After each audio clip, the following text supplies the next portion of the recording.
Hello students, welcome to the class.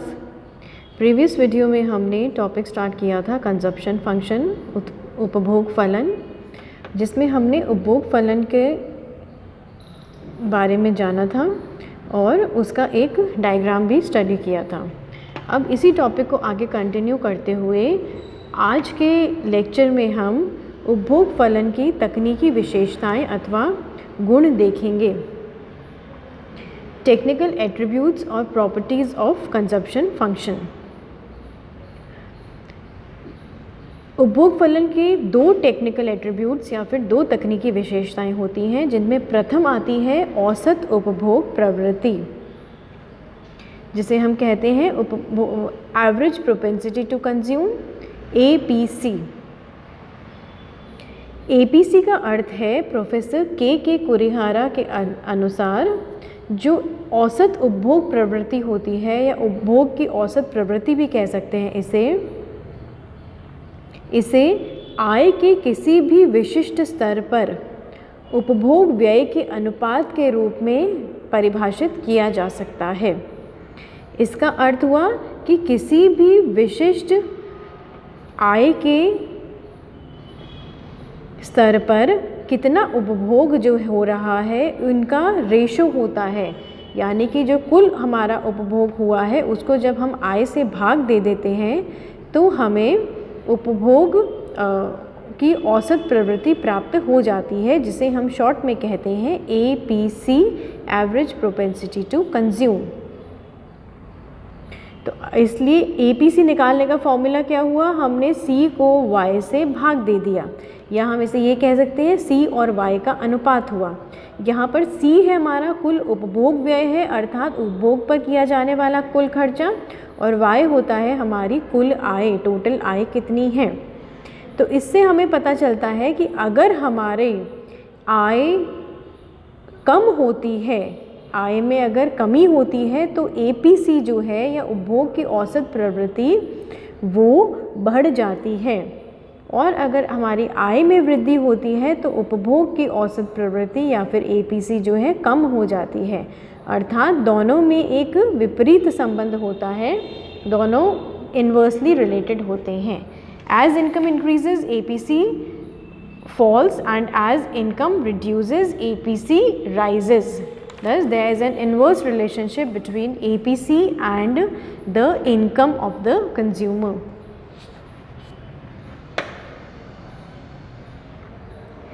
APC उपभोग की गई आय के प्रतिशत या फिर अनुपात के रूप में व्यक्त किया जाता है।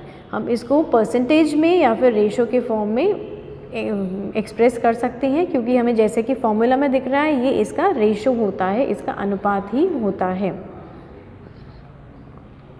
तो आय में वृद्धि होती है तब हमें पता है उसके अनुपात क्या होगा, उपभोग में वृद्धि होगी। जैसे जैसे हमारे Y बढ़ता है तो उसकी प्रपोर्शन में जो है उपभोग भी बढ़ता है, और अगर उपभोग बढ़ता है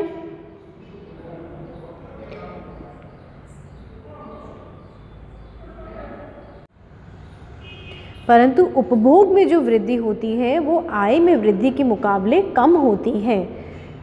इनकम ज़्यादा इंक्रीज़ होती है, कंजप्शन उस रेशो में इंक्रीज़ नहीं होता है, और इसके परिणाम स्वरूप क्या होता है, जो APC की होता है वो कम होने लगता है। और अगर हमारे उपभोग की औसत प्रवृत्ति कम होगी तो उसका एक दूसरा रिज़ल्ट ये होता है कि जो APS है यानी एवरेज प्रोपेंसिटी टू सेव, वो जो है बढ़ता रहता है। APC और APS दोनों एक दूसरे के विपरीत दिशा में चलेंगे।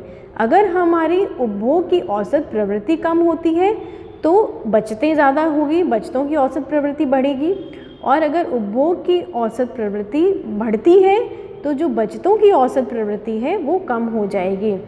क्यों ऐसा? इसलिए होता है कि हमें पता है कि जो हमारी आय होती है उसको हम दो भागों में बांटते हैं, एक होता है उपभोग और एक होता है बचतें। अगर उपभोग ज़्यादा करेंगे तो बचतें कम होगी, और अगर बचतें ज़्यादा करेंगे तो उपभोग के लिए जो बची हुई हमारी आय है वो कम होगी। इसीलिए इनमें भी विपरीत संबंध होता है।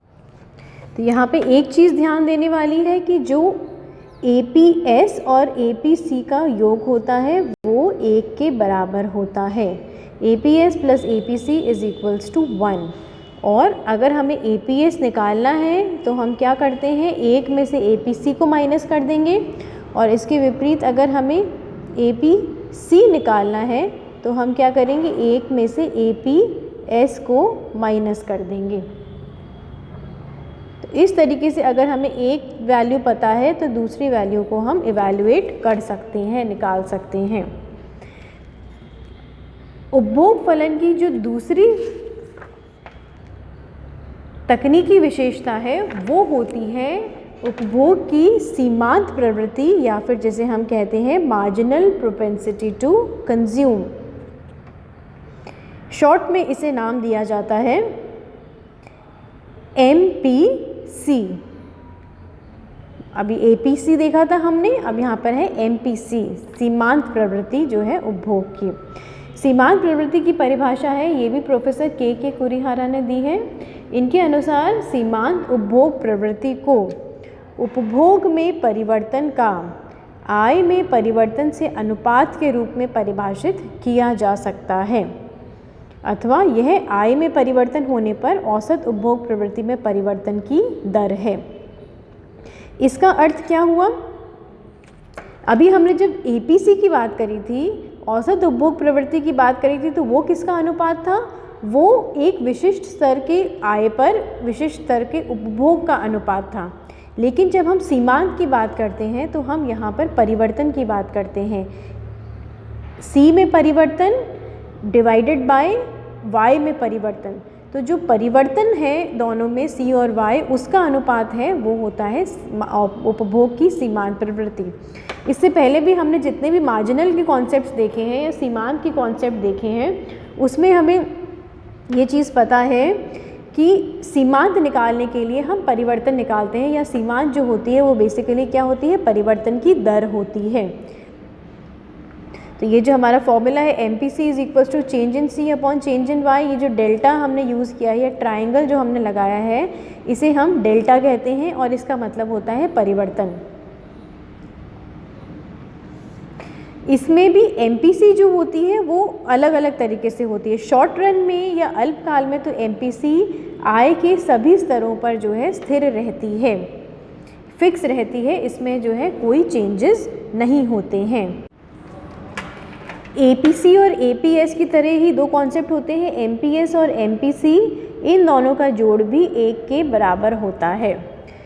यहाँ पर MPS का तात्पर्य है मार्जिनल प्रोपेंसिटी टू सेव, बचतों की सीमांत प्रवृत्ति, और MPC से तात्पर्य है मार्जिनल प्रोपेंसिटी टू कंज्यूम, उपभोग की सीमांत प्रवृत्ति। MPC और APC को अभी हम एक टेबल और डायग्राम से भी समझेंगे। इससे पहले MPC के बारे में एक बात जान लेते हैं कि जो MPC की वैल्यू होती है वो हमेशा 0 से तो ज़्यादा होगी और 1 से कम होगी। MPC is always greater than 0 and less than 1। यहाँ पर हमने एक टेबल ली है जिसमें पहले कॉलम में हमने लिया है आय और दूसरे कॉलम में लिया है उपभोग। इसमें बताया जाता है कि आय में परिवर्तन से उपभोग में किस प्रकार परिवर्तन हो रहा है। तो इस टेबल के अनुसार अगर हम देखें, जैसे जैसे आय बढ़ रही है, पहले 0 थी, फिर 50 हुई, फिर 100 हुई, तो आय में लगातार वृद्धि के साथ साथ उपभोग में भी वृद्धि हो रही है। लेकिन आय में वृद्धि और उपभोग में वृद्धि के साथ एक तीसरा कॉलम हमने यहाँ बनाया है APC का।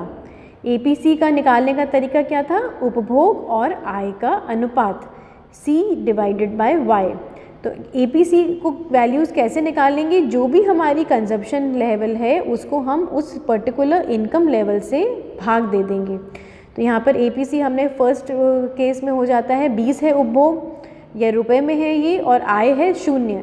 तो ऐसी स्थिति में हमारा APC की मात्रा क्या होगी, इन्फिनिटी या अनंत होगी, क्योंकि किसी भी नंबर को हम 0 से भाग देते हैं तो उसकी वैल्यू अनंत आती है।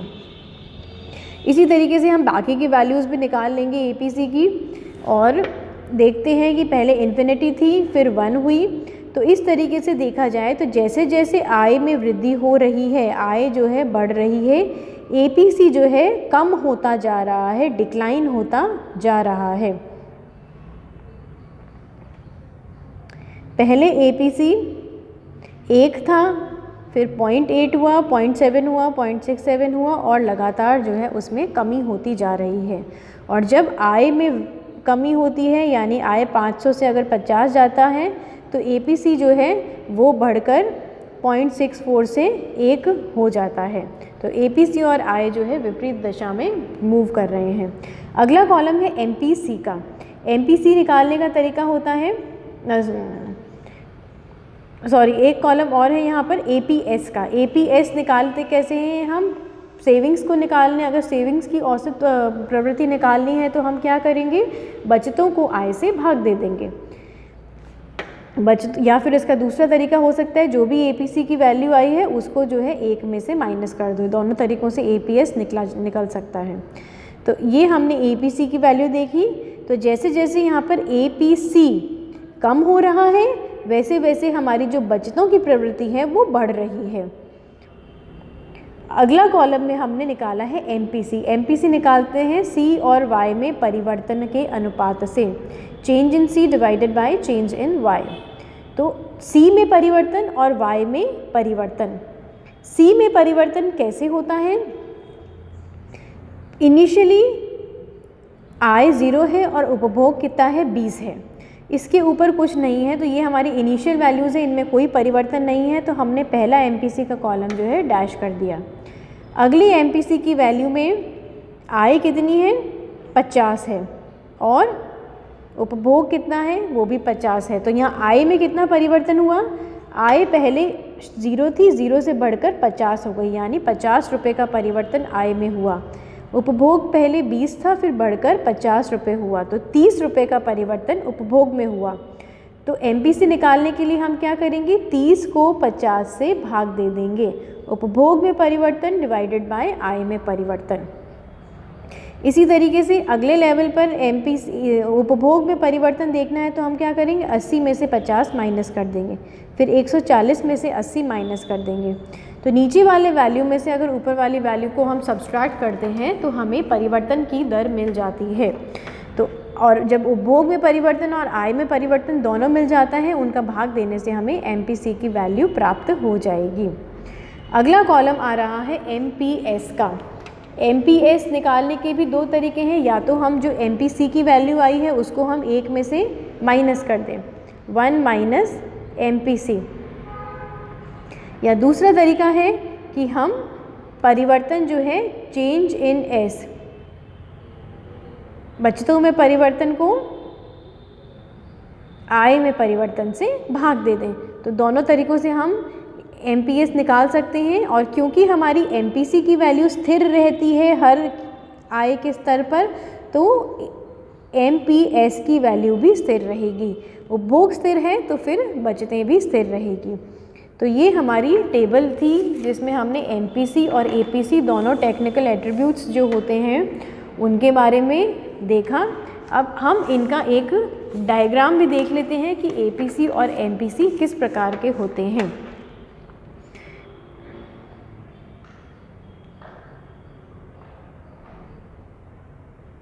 यहाँ पर एपीसी और एमपीसी हमने यहाँ पर ड्रॉ कर रखे हैं। एपीसी तथा एमपीसी में अगर हमें संबंध देखना है, रिलेशनशिप देखना है, तो हम इन डायग्राम्स के थ्रू देख सकते हैं। इन डायग्राम में भी अगर एपीसी और एमपीसी की वैल्यूज़ अलग अलग होती हैं तो हमारे जो डायग्राम्स हमें प्राप्त हो रहे हैं या कर्व्स प्राप्त होंगे वो भी अलग अलग प्रकार के होंगे। तो इसके 3 केसेस होते हैं। सबसे पहला केस हम देख लेते हैं कि जब एपीसी और एमपीसी की वैल्यू एक दूसरे के बराबर हो, APC is equals to MPC. ऐसा कब होता है? दीर्घकाल में, लॉन्ग रन सिचुएशन होती है ये। लॉन्ग रन में हमेशा एपीसी और एमपीसी बराबर रहता है, उनमें कोई परिवर्तन नहीं होता। दोनों सेम है, इसका मतलब दोनों का कर्व भी हमें एक सा ही प्राप्त होता है, या दोनों हमें दोनों की वैल्यूज़ एक सी प्राप्त होती हैं। अब यहाँ पर हमने एक ग्राफ बनाया है। ओ वाई अक्ष पर हमने लिया है उपभोग और ओ एक्स अक्ष पर हमने नाप लिया है आय।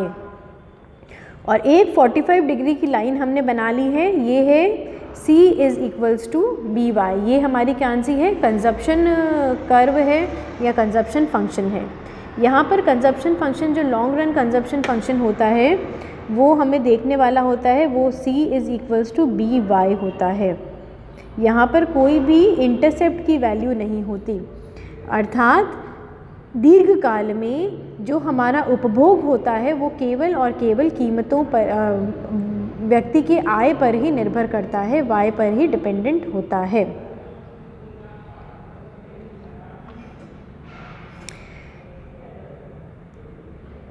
यहाँ पर इंटरसेप्ट की वैल्यू 0 है, कोई भी हमारे पास इंटरसेप्ट नहीं है, तो जो उपभोग फंक्शन होगा वो C जो है बी वाई के बराबर होगा। लेकिन व्यवहार में ऐसी स्थिति देखने को नहीं मिलती, क्योंकि इसके अनुसार तो क्या हुआ कि जब आय शून्य है तो उपभोग भी शून्य है। जैसे जैसे आय बढ़ रही है वैसे वैसे ही उपभोग की मात्रा भी बढ़ रही है, पर वास्तविकता में ऐसा नहीं होता। वास्तविकता में अगर हमारी आय शून्य होती है तो भी हम कुछ ना कुछ उपभोग अवश्य करते हैं। उपभोग कभी भी शून्य नहीं होता।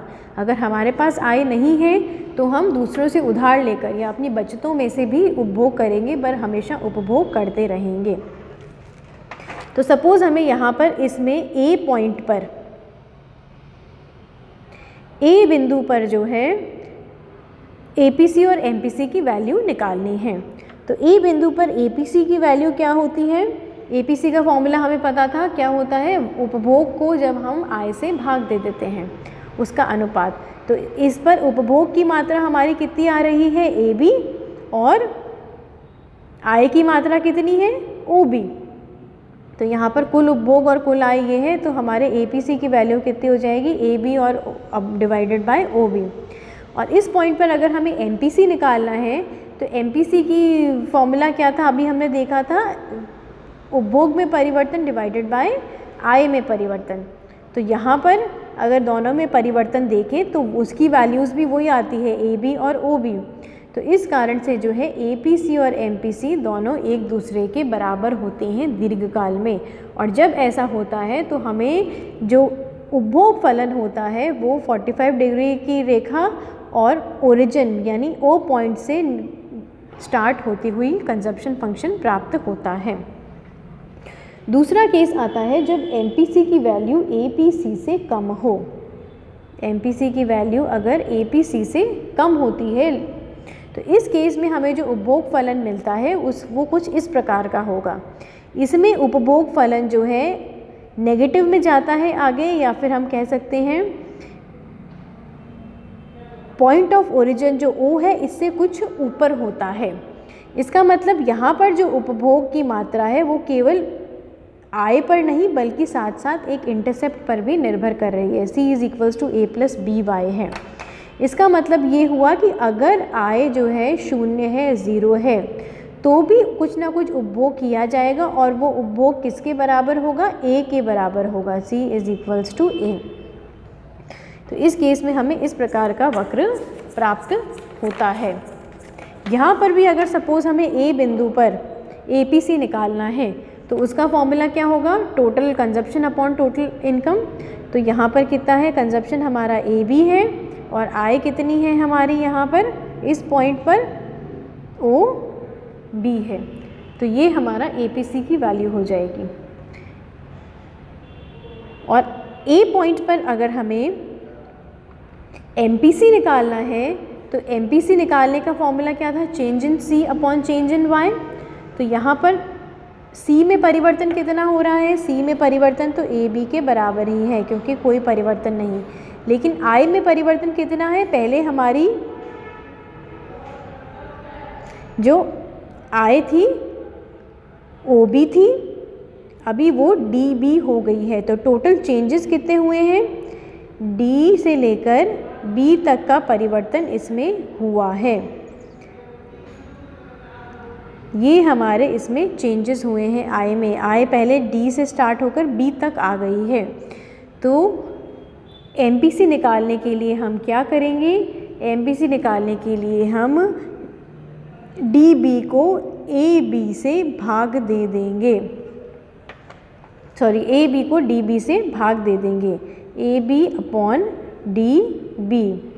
तो इस केस में क्योंकि डी बी की वैल्यू ए बी से ज़्यादा है, इसीलिए हमारे जो एम पी सी की वैल्यू होती है वो कम होती है और ए पी सी की वैल्यू हमेशा ज़्यादा होती है। फिर आता है एक तीसरा केस।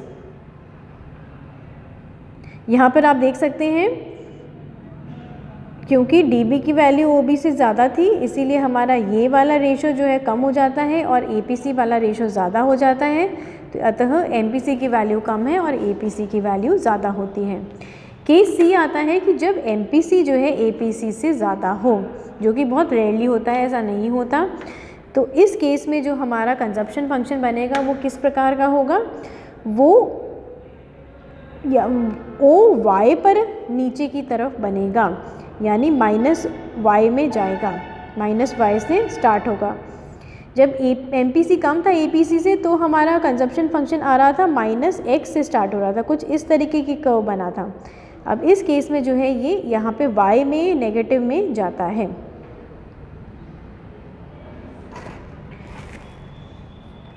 यहाँ पर हमारा जो उपभोग फलन है वो ये होता है कि जब अगर c is equals to minus A plus B Y, इसका मतलब हुआ कि अगर हमारे आय शून्य है तो फिर उपभोक्ता उपभोग किसके बराबर करेगा, माइनस ए के बराबर जो है उपभोग कर रहा है।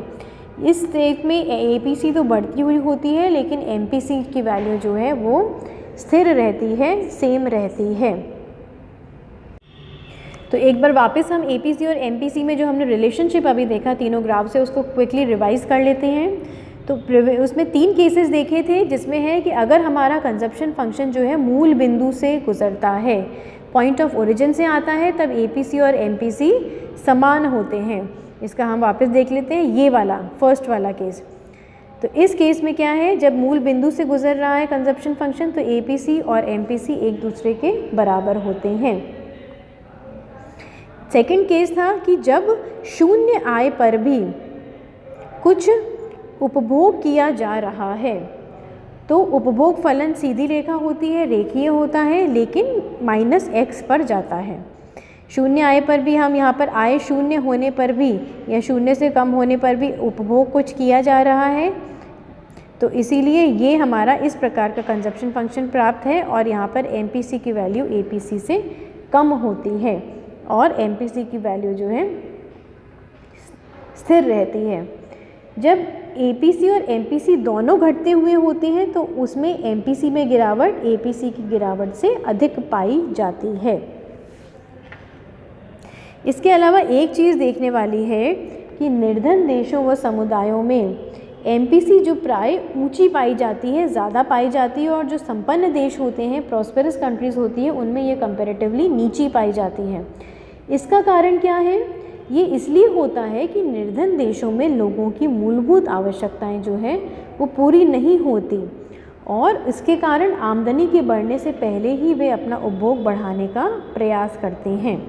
लेकिन धनी देशों में अतिरिक्त आय का ज़्यादा अंश पराये बचाने से लगाया जाता है, क्योंकि लोगों की अधिकांश आवश्यकताएं काफ़ी सीमा तक पहले ही पूरी हो जाती हैं।